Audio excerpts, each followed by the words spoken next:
আসসালামু আলাইকুম। হ্যালো বন্ধুরা, আজকে আবার এসে গেলাম আমার ছাদ বাগানের আপডেট নিয়ে। এই যে আপনারা দেখতে পাচ্ছেন, প্রথমেই সাজনার ফুল আবার আসছে, মাশাআল্লাহ। কয়েকটা সাজনা পারছিলাম, সবগুলো একসাথে খাওয়া তো সম্ভব না, তাও কয়েকটা শুকায় যাইতেছে। এখন দেখি আবার পারবো। আজকে আপনাদের সাথে শেয়ার করলাম আমার সাজনাগুলো। এই যে সাথে দেখতেছেন, এটা অর্বরই গাছ। এই যে অর্বরের ফুল আসতেছে। অর্বরে আসলে গাছে দেখতে অনেক সুন্দর লাগে ধরলে। যাদের অর্বরে গাছ, গ্রামে তো বেশিরভাগ অর্বরে গাছ আছে প্রত্যেকের। এদিকে এই যে লাউ গাছটা, এই যে দেখুন লাউ গাছটা মাশাআল্লাহ দিলে ভালোই বড় হয়েছে। এই যে দিকে সবজি পারছি কিছু। এটা হয়েছে 3 ফল, ডুমরা কি ফল বলে অনেকে, বেশিরভাগ 3 ফল বলে গাছটা আনা হয়েছে। অনেকে ডুমরা বলে, অনেক কিছুই বলে, কিন্তু আমরা 3 ফল জেনে এটা নিয়ে আসছিল। তার অনেক ভালো ফলন আসছে। এটা পাখি খায় বেশি আমাদের চেয়ে। কাক পাখির জন্য রাখা ভালো, ওরা তো কি খাবে।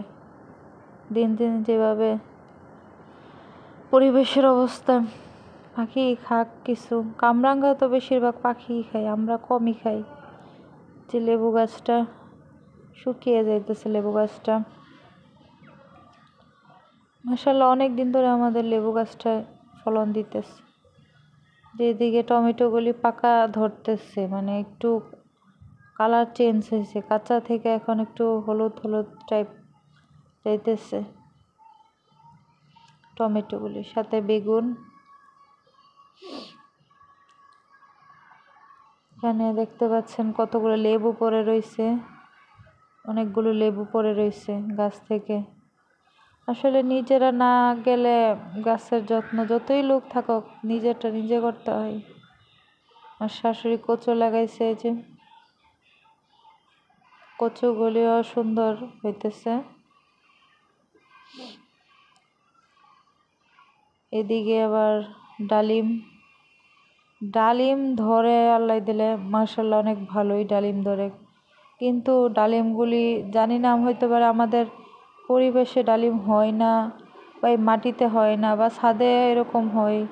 কমেন্ট করে জানাবেন কি আসলেই কি ডালিম সবার কি সাদা হয় ভিতরে, মানে সাদা কি একদম ছোট ছোট হয়, মানে বিচিয়া হয়, কিন্তু ডালিমটা সাদা থেকে যায়, মানে বিচি বড় হয়, কোনো রস কম থাকে।